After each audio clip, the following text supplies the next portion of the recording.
সেকালের সিঁদুর পরা।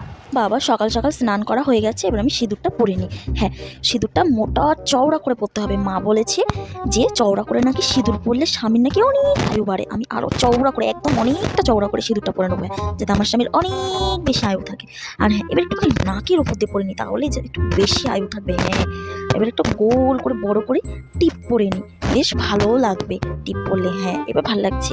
এবার একটু শাখায় দিয়ে দিই, 2 শাখায়।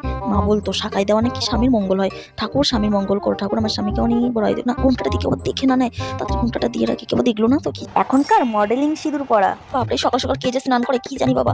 আর এই কানের গুলো, আমার কানটা পুরো ব্যথা হয়ে গেল, খুলে রাখি বাবা একটু শান্তি। উফ, আর এই চুড়িগুলো আমাকে এত জ্বালাতন করে না। উফ, শাড়িটারি গুছিয়ে রেখে দিই আলমারিতে, কে পরবে শাড়িটা? আরে বাবা, একটুখানি সিঁদুরটা পরে নি, স্নান করে এসছি একটুখানি। ঠিক আছে বাবা, এই একটুখানি সিঁদুরই ঠিক আছে। ব্যাস।